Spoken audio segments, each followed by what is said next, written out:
Hello, Bible readers. It is Thursday, January 21st, and we're reading from the Song of Solomon, the whole song, and then John chapter 13:31 through 14:14.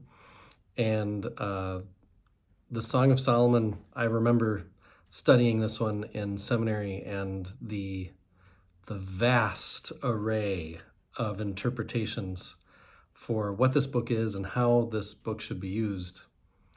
It's an interesting study I think, in different parts of church history. As you see, some parts of church history are more spiritual than others. Some are more closed off in their sexuality than others. And you can see all that play out in how people respond to the fact that the Song of Solomon is included in Scripture. I'm reading off of a website actually that has compiled some of the commentaries. The website's called Enduring Word. Just want to put credit where credit is due. But it says, if a manuscript of this little book were found alone, it undoubtedly would be viewed as secular. It has no obvious religious content. Okay? And then there's another perspective that says, it seems that Bible translators can't even agree on a name for this book, which is true. I've memorized this, when I've memorized the books of the Bible, when I was growing up, this was Song of Songs. In our current, Lutheran study Bible, it's called the Song of Solomon. In some Bibles, it's called Canticles. Anyway, we're calling it the Song of Solomon, not because that's the only right term, but no matter what one calls this book, it's rightly been praised, even by those who've interpreted it in somewhat speculative ways. This is a quote from Rabbi Akiba, an early Jewish commentator on Song of Solomon. He says, "The entire history of the world, from its beginning to this very day, does not outshine that day on which this book was given to Israel. All the scriptures indeed are holy, but the Song of Songs is the Holy of Holies."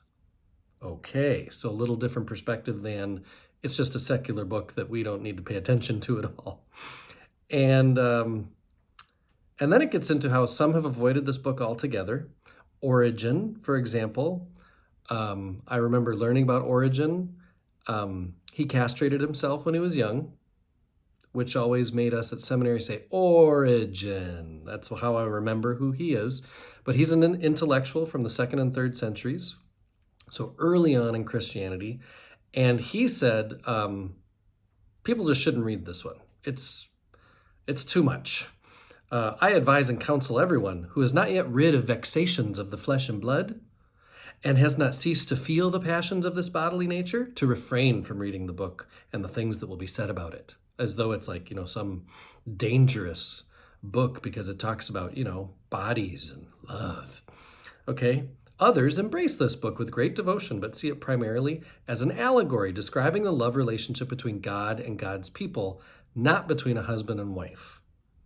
Others see this book as a drama dealing with 3 characters: Solomon, a shepherd, and that shepherd's young maiden.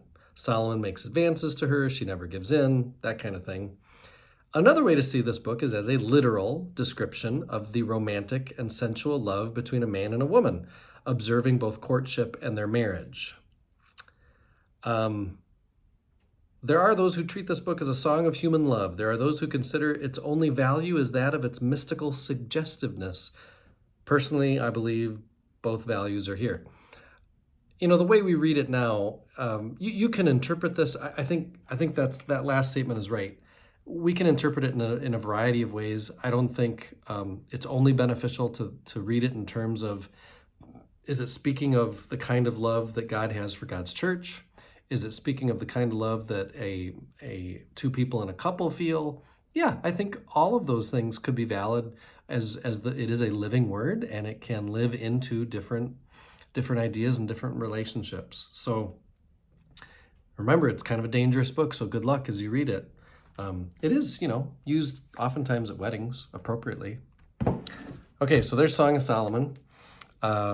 And then we have this reading from John. I see I'm already at 5 minutes, so I'll just say quickly that, it's this is a familiar part of John. where John gives a new commandment that you love one another as I have loved you. You should love one another. I've preached on that one many times. So there's this new commandment. And then there's also, again, this identity piece. If you know me, you'll know my Father. I mean, I'm not sure we've had a gospel yet that's been so focused on a theme.